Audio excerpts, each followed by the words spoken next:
Hello, everybody. I'm CJ Miller. I'm in Shreveport, Louisiana, in my kitchen downtown. Across the Red River is beautiful Bossier City, Louisiana. I'm here with some salmon, and so the salmon, uh, I just a large fillet. I cut it in half and kind of put it in the pan where it would fit. And tarragon is really good.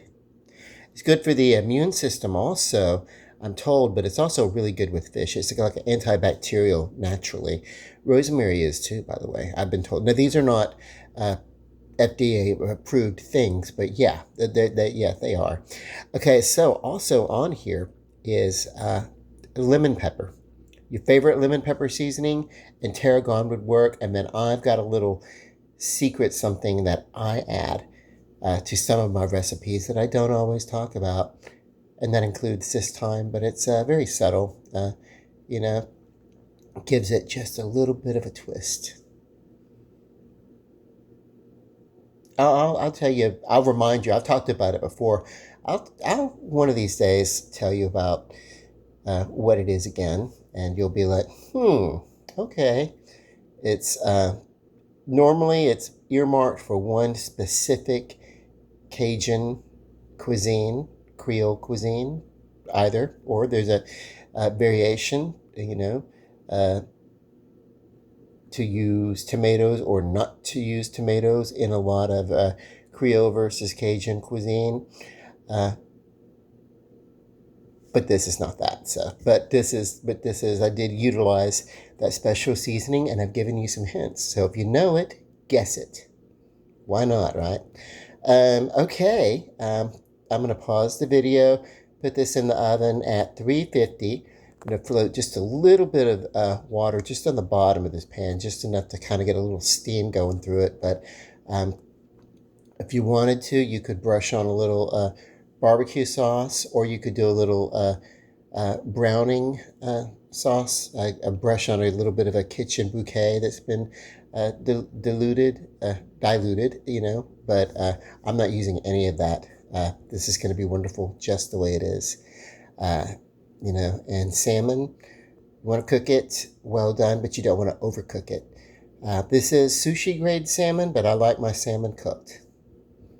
Oh, and so what I am going to do is I'm going to set this in the oven uh, on a medium rack, but elevated.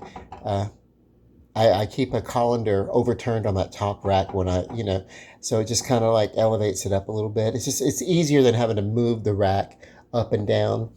I just keep like a little, collar. It's a collar that would turn, a steamer or something like that, or a pot into a steamer or double boiler. Not really double boiler, but a steamer. But I keep it overturned in the oven and use that, and I find that it's easier than just raising the rack up and down, from the middle position to the top position or whatever. So, uh, go figure. But anyway, I'm going to put it in the oven. Then I'm going to set the oven at 375 and turn it on, and I'm going to let it preheat and come up to temperature, and then go on a little bit until it's done on the inside. That just, that's just, I don't really need to have an oven preheated already for this, because this is fish and it's going to be great. And so here I take the salmon out of the oven. I let it rest on a trivet sitting on top of my countertop. Um, and basically I need to let this rest for a few minutes to let these natural good, you know, omega fatty acids, whatever. Maybe I'm not saying it right. I think it's omega fatty acids. I do know that this is the type of fat that is good for the heart and the circulatory, versus the poly unsaturated or whatever. I don't know, polyunsaturated. The lards and all that kind of stuff. Are not that great for the heart. And this is the type that is better for the heart. Actually, good for the heart. Something that salmon and some fish and avocado, they have that in common. You know. I'm not a big avocado person, but I do love salmon. And when getting ready to serve up your salmon, don't forget to take your spatula, whatever, just kind of drizzle some of these pan juices over the servings of the salmon. It'll keep it just a little bit more moist. Or you could bring this to the table and let people serve themselves. You could pre-slice it and then lay it on your serving dish, or you could trust your people and then a little bit of a, you know, if you're going to serve it in the kitchen. And I'm about out of I am about out of paprika. I thought I had a bit more in here for color. Hang on. Well, I will put paprika on the shopping list, but in the meantime, just for color, not that it's needed, just a touch of Old Bay seasoning. Really good for seafood. Good for a lot of things, but really it's here just for color.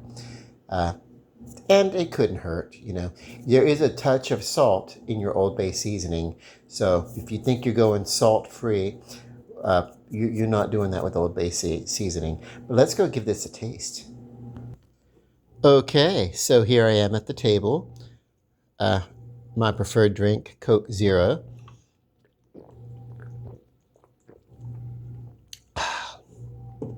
Always delicious. Okay. As this particular piece, you want to be careful not to do this for your guest, but I got a bit of the skin on the underside, so I want to make sure to lift the salmon meat away from the skin. I don't think it would kill you to eat some of it, but it's a powerhouse of a flavor, and I would not enjoy it. I've seen fish, particularly breaded, and it processed with the skin on. I don't think it makes for delicious eating, but you could, Then I know people who are so particular they've actually they'll take sardines out of a can and skin the sardines and mash them up or something before they, but I've graduated from sardines.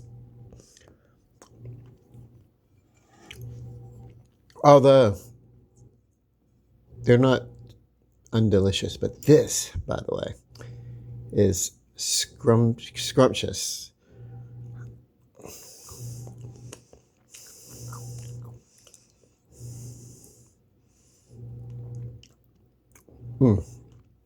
And this is cooked thoroughly through, but not overly done. Still moist. As you get to the thicker part of it, you're gonna even get more moisture, and a powerhouse of flavor, but in a good way. In a good way. We want to make sure we have no skin. That's what we want. Want no skin.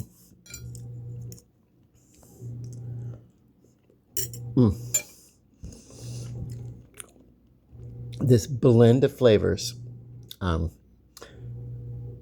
I used a touch of MSG, and then I used the tarragon, and then I used, there is salt in this, that lemon pepper blend. Just a nice, any brand that you prefer that you like.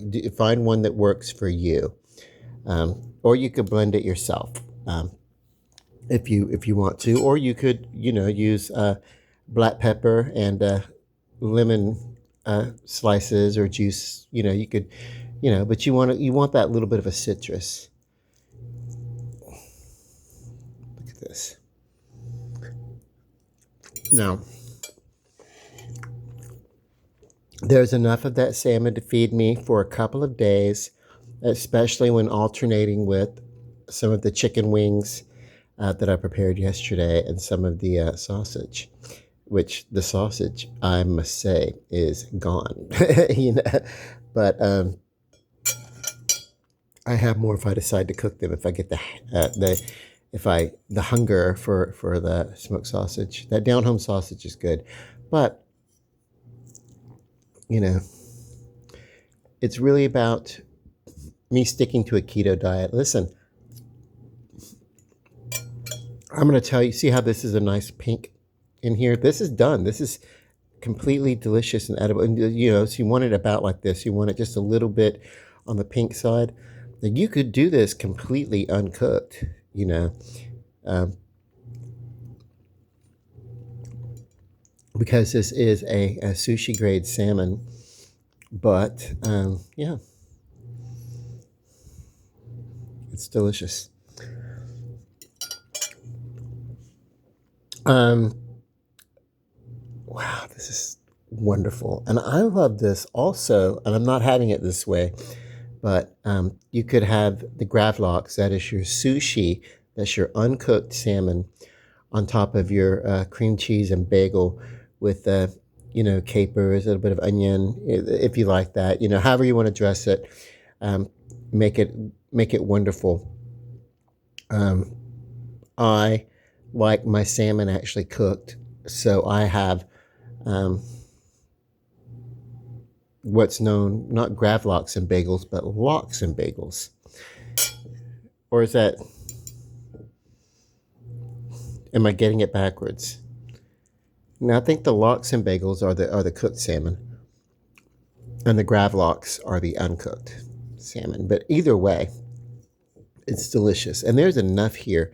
This is get in here and get this. This is cooked, but it's still moist.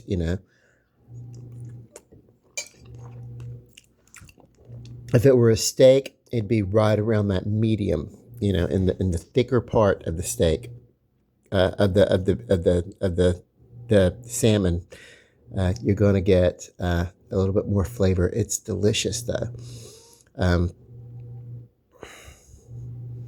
This is the perfect salmon. So this was still. I took it out of the oven. I took it out of the freezer basically, and I let it sit in the package that it was in, because I had it, frozen. You can bring it home fresh, and it's even better. But I had it in the freezer. But I brought it home, ran a little water over the package just till it softened enough that I could get it out of the package, and cut it so it would fit in the pan that I was cooking. And then I gave it that treatment, put it in the oven at 350.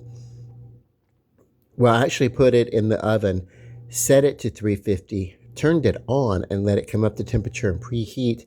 And I think total, I let it go for about 20 minutes, and then I think I let it go for an extra 5 minutes here or there, with a little water in the bottom of the pan to add a little moisture to it. But this was probably one of the better salmons that I've done, as far as, from the freezer and then treating it myself, and that's wonderful. Tarragon, I love it. If you have a smoker, you're doing some steaks and everything like that, wonderful. The very last thing you want to do for something like that is you want to take a little bit of salmon. If you got your grill out and you're smoking anyway, go ahead and just take some salmon, lay it on that grill for, just a few minutes to get that smokiness in there and get it done. And then you can bring it inside, and you actually say you can serve it for dinner. And then what you don't eat when you're doing those lox and bagels, you actually serve the salmon, you pull it out and you serve it cold,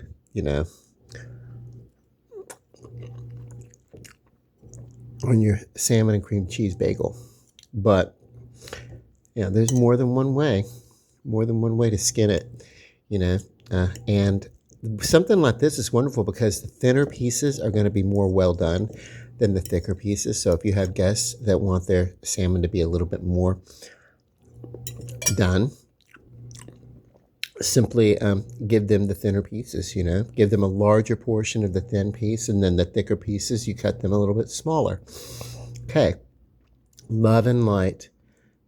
Bon appetit. Love and light.